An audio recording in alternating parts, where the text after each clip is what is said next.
बादशाह सलामत है, एक रियाया है। एक बादशाह खुशहाल रहना चाहता है, अपनी बादशाहत की हिफाजत करता है, अपनी खुशहालियों की हिफाजत करता है, याशियों की हिफाजत करता है, कोई इतराज नहीं है। जी लेकिन रियाया को अगर खुश कर देता है तो रियाया को इतराज ही नहीं है, बादशाह सलामत जो मर्जी खाएं पिए। जी जी हम पाकिस्तानी 25 करोड़ अवाम, उसमें ये 2 करोड़ की रियाया जिसमें ब्यूरोक्रेट्स हैं, सरकारी मुलाजमीन हैं, बैंकिंग ऑफिसर्स हैं और बैंक्स हैं, ये तमाम 2 करोड़ के करीब लोग हैं। ये खुश रहें, लेकिन रियाया की खुशी के लिए कुछ पॉलिसी तो दे दें यार। देखिए, पॉलिसी वो इस तरह कैसे दे सकते हैं जब हमारे यहाँ एक सूदी निज़ाम चल रहा होगा, जब हमारी आईएमएफ के साथ, वर्ल्ड बैंक के साथ उनकी पॉलिसीज़ को कंप्लाई करने के लिए उनकी इंस्ट्रक्शंस को हम फॉलो कर रहे होंगे, तो यकीनी बात है कि जब आपका बजट कोई और बनाएगा, जब आपकी इकोनॉमिक पॉलिसीज़ कोई और बनाएगा, जब आप एक एग्रीकल्चर लैंड हैं और आप एग्रीकल्चर की डिस्ट्रक्शन की हर स्ट्रेटजी अपनाए हुए हैं, जहाँ पर क्रॉप्स कहीं ज़्यादा हो जाती हैं वहाँ हम उसको एक्सपोर्ट कर देते हैं, इंपोर्ट एक्सपोर्ट, इधर सस्ती बेच दी उधर महंगी मंगा ली, ये सारी डिसमैनेजमेंट की बात है, पॉलिसीज़ के ख़राब होने की बात है, जिसकी वजह से उसका बेनिफिट जो है वो इंडिविजुअल तक नहीं जा रहा। कॉन्स्टिट्यूशन हालांकि इस बात पे कई बार, कई प्रोविजन, कई आर्टिकल्स में इस बात पे जोर देता है कि वेलफेयर ऑफ इंडिविजुअल जो है वो मोस्ट इंपॉर्टेंट है, मगर हमारे यहाँ उसके मुताबिक पॉलिसी बनती नहीं। मैं बादशाह सलामत, एक ब्यूरोक्रेट थे, वो हमारे कहते थे मैं I am government of Pakistan, so वो गवर्नमेंट ऑफ पाकिस्तान है जो हमारे तो खुश रहें, जो मर्जी खाएं पिए।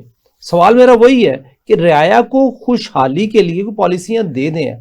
आपने मुझे और हमारे अवाम, हमारे जो हुक्मरान हैं, उनको ये बताना है या सजेशन देनी है कि रियाया को खुश करना है, उसको खुश करने के लिए पॉलिसियां दे दें। हमें आपकी बादशाह से कोई एतराज नहीं है, तो वो कैसे कर सकते हैं? नहीं, देखिए, अगर फर्ज करें हम इसको इलस्ट्रेटिव यूं देखते हैं कि 3 रोटियां हैं, एक बादशाह सलामत बैठे हैं और उसके सामने 4 लोग दूसरे बैठे हैं, और बादशाह सलामत ने 2 रोटियां खा ली, तो एक रोटी उन 4 में जब तकसीम होगी तो वो चौथाई हिस्सा एक बंदे को आएगा। तो पॉलिसी बदलने में सबसे अहम बात यह है कि वो बादशाह अपनी 2 रोटियों को कम करे, एक बात। दूसरी बात यह है कि जब तक आप कि प्रोडक्शन का लेवल नहीं बढ़ाएंगे, जब तक आप पर कैपिटा नहीं बढ़ाएंगे, जब तक आप इंडिविजुअल को एम्प्लॉयमेंट की एवरेज में बेहतर नहीं करेंगे, तब तक वो बेचारा कुछ भी नहीं कर सकता। इसको आप ही की मिसाल को देता हूँ। बादशाह सलामत 3 रोटी हैं, जी जी जी, बादशाह सलामत 2 लेके हमने मान ली, लेकिन जो बचती है वो अवाम में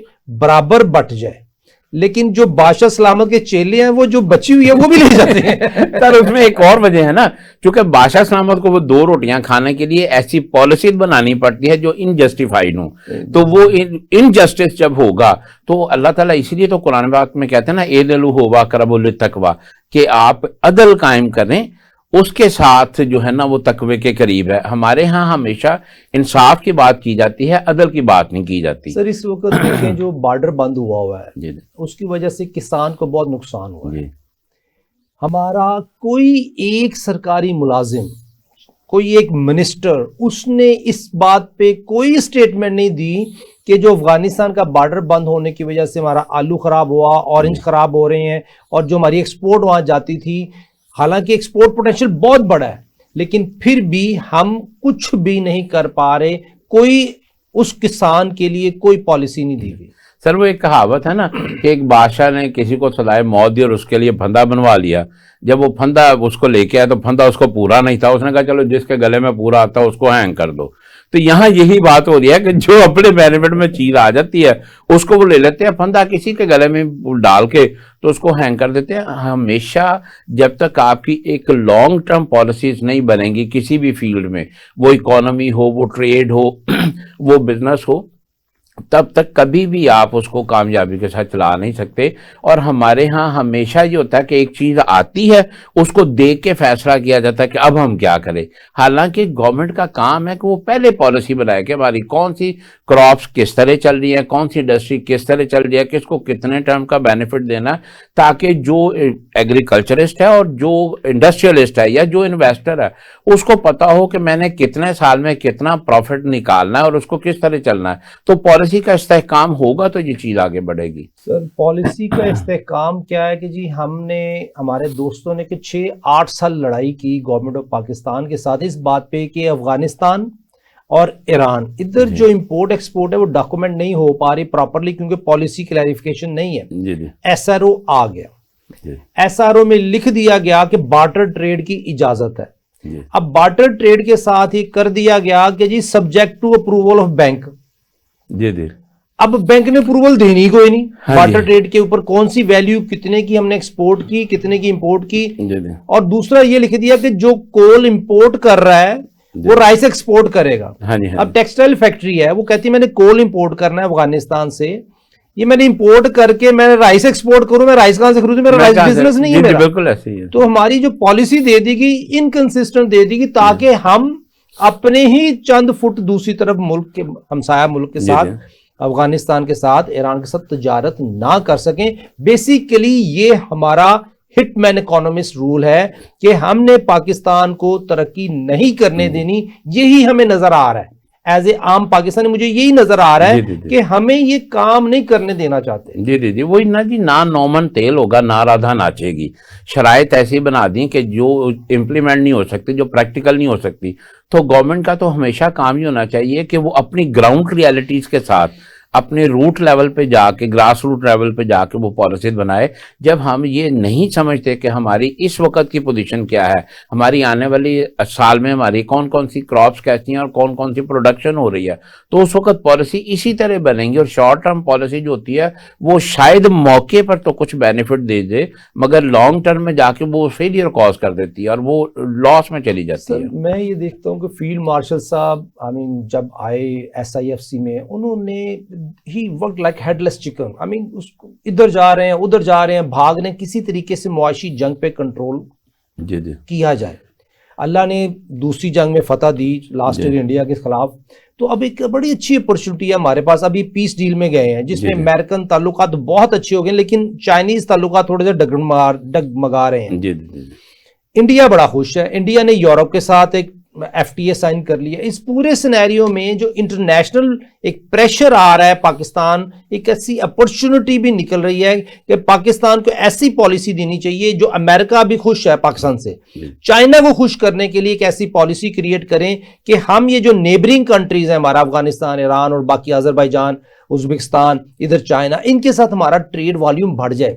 6,300 अरब डॉलर की ट्रेड वॉल्यूम है इस खित्ते की जो ऊपर है, उसमें से 1% भी हम पाकिस्तानियों के पास नहीं है।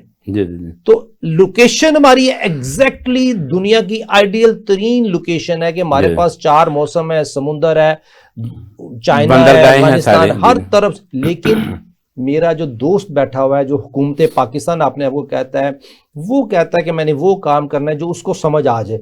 जो उसको समझ रहा है वो काम नहीं करता क्योंकि उसकी नौकरी है, उसका किचन है, वो अपने किचन की हिफाजत करने के लिए अपने मुल्क को दाव पे लगा रहा है। इस सारे सिनेरियो में क्या कोई ऐसा मैसेज आप देना चाहेंगे उन ब्यूरोक्रेट्स को, उन दोस्तों को, हुकूमत वक्त को, कि इंडिया अपने मुल्क के लिए इंटरनेशनली FTA साइन कर रहा है और हम पीस डील साइन कर रहे हैं, लेकिन मुआशी तौर पर, और पीस डील में भी $1 बिलियन देना है, ये भी सरप्राइजिंग इंफॉर्मेशन है हमारे लिए। बहरहाल वो एक अलग सिचुएशन, लेकिन इकोनॉमिक पॉलिसीज को प्रमोट करने के लिए हम पाकिस्तानियों को अपने उन जो अरबाब हैं, हुक्मरान हैं, उनको क्या मैसेज देना चाहिए इस प्रोग्राम? देखें, इसके मुतालिक मैं 2 चीजें अर्ज करूंगा। ये बात अगर इकोनॉमिकली देखी जाए तो इंडिया का ये सारा प्रोजेक्ट जो हुआ, जिसे आप इकोनॉमिक कॉरिडोर कह रहे हैं, ये बेसिकली पाकिस्तान के CPEC को एक थ्रेट है।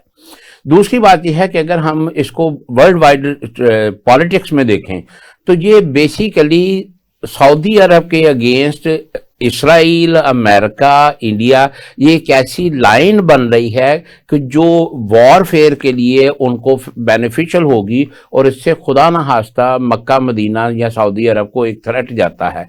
तो ये दोनों लिहाज से देखा जाए तो ये पॉलिसी बड़ी ही डेंजरस है, इकोनॉमिकली भी और पॉलिटिकली भी।